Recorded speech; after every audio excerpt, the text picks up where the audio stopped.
you can download it into your home machine because there's a free version, or you can go to the Games Lab, which is PRSB,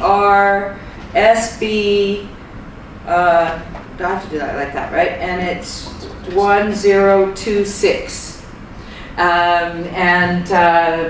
It's always free Wednesday afternoon. It's usually free Thursdays.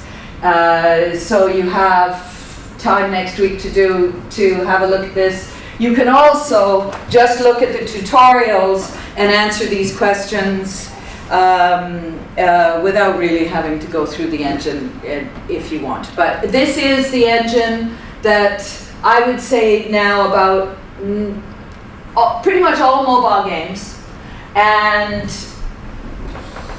tablet games and AAA games can be made in Unity, but sometimes they're just straight programmed C++.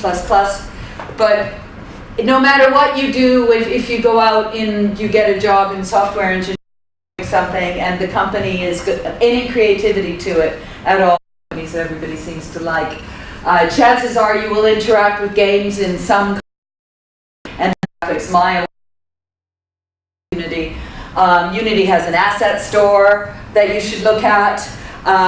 So this is the activity. So I'm just going to close this because you'll have this on the thing that JC does that you guys do all the time. That it'll be up there, and those will be your questions. So I'll just save that, and then I will go online and we can just have a look at the Unity website. And so I go over here. It's just www.unity, isn't it? 3D. Here we are. Okay. So unity3d.com. So you can see just even before you get into the thing, it's huge. It started out with a couple of people in Denmark. They started off thinking they could see a gap in the market for a middleware engine that did a lot of the stuff so you didn't have to reinvent the wheel anymore.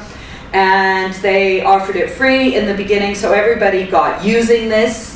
Then they started to charge a very little amount of money, and now they really, now that the entire world is using it, now you have to pay for it if you want to release any kind of a game. So what we're going to do is, so we can look at their website, and is there any sound in here? Is it gonna be? I don't know. Yeah, I think it will go through if you play any videos. Okay, so you can see it's gigantic, and it is the thing if you're going to have anything to do with games. So what is Unity? It's everything. So you can do content creation, you can do multi-platform, you can create what you want, and you can work how you want. So you can deploy over to 17 platforms, and you can do stuff on the cloud. All of these things are things that it will play with and it'll interact with. So if you're going to go to Sony, you need to know how to do something to do with this. So what else can we do? Because we don't have it on this machine, you see. So let's just see if we can get any sound. Oh, cool. I love.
So we have a lab full of Unity, how many licenses? 60 licenses.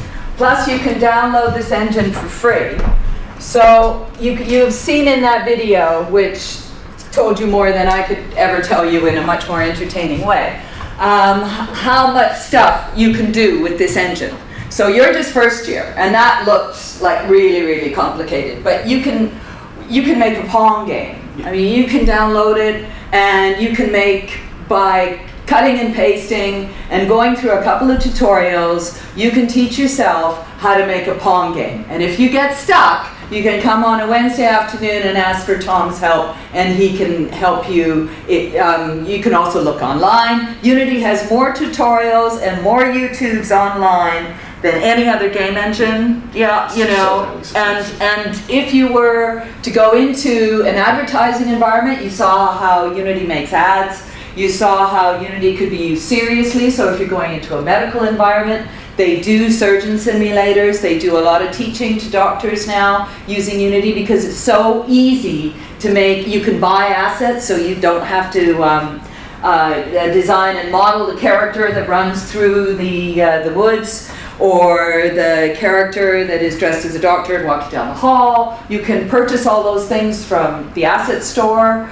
I know people that are just making things for the asset store, and they're making 100 grand a year. So if you figure out the asset store, and you figure out how you can make something to make Unity work better, the whole thing, the whole reason the way Unity was started was they thought they were going to be very open. So they have a large community, and people who work in that community and feed into that community, sometimes they get their jobs out of being in that community. Unity hires them. If you want to modify something in Unity, you can. They will let you. Now that they moved to San Francisco, they're probably not as wide open as they used to be, because that's inherent in the growth of a company. But when I was first exposed to Unity, it was at a Taiga conference. There was a woman from Paris there who was just a real nut, and she was handing out Unity leaflets. And this was before, you know, I think they had maybe 100,000 users. Now they've got billions of users, you know, so it has really, really grown. But it started from a very small company in Copenhagen, and they had these representatives, and what they were trying to do, the way they did it is they went out to schools and to developers, and they offered an engine that would save the developers time. Well, time is money. So this engine does stuff for you. You don't have to create the particle effects. One of the questions is about particle effects, and you could grandfather the particle effects so that if you have smoke coming out of a pipe, and you duplicate that pipe 6 times, the smoke will come out of the pipe 6 times. You don't have to make the smoke come out of the pipe 6 times over and over and over again, which you used to have to do before Unity came in. So even if you're not in games, whatever, that's why we've set this assignment. You really need to play around with it. Download it into your laptop, play around with it, become familiar with it. Take your time. You're only in first year. By the end, it's the kind of thing that 2 years ago, because the way I got this school to take it on, because it cost money and they didn't really know about Unity, and Unity wasn't set up for a virtualized system, so it took me a year of filling out business case scenarios, and I got recruiters in who said the number one employability skill people are asking our programmers to have, our graduates to have, is Unity 3D. So that's why we have right now 60 licenses in the Games Lab. These are pro licenses, so they're better than what you can download for free at home. But if you download something for free at home and then you get stuck, or you just want to try it out, you don't have a laptop with all the memory required, come into the lab and just sit there and just play around with it. Really familiarize yourself. Look at the tutorials. Figure out how it kind of works, because it's very simple. And then if you've got any questions or any problems, Daryl teaches Unity. You can ask Daryl. He's made a video on how you build some sort of very simple platform game, I think it is. So all the resources are there, and I'm a business person and an employability person, so I actually don't know how to code. I can kind of, now that I've seen Unity in operation for about 3 years, I can kind of see when things, what the different windows do and that kind of thing, but I'm a producer, I'm not a coder. So they had me in here doing this lecture, and Tom, but really, you're not in games tech, so you're not going to get the making a Pong game in Unity, stretched out as an assignment. But that means that you got lots of time off coming up in the summer, because you're not here all over the summer and classes are going to end, and use the time to have a look at this engine so you can put it on your CV and say you're beginning in Unity, or you have some familiarity with Unity, because that will make you more employable. So since you guys are just the ones that braved the rain, I won't take up your time anymore unless you want to ask me about the games business, or you've got questions, or you want to talk about getting summer jobs or placements, or if you've got any questions, or if you just want to have an early Thursday morning, Thursday afternoon going home. You got questions? You do. Yes. I don't know. So you can start. Well, you can do it, you like. Yeah. I guess I could ask for summer placement because I applied for. Did you apply to Google? Yeah.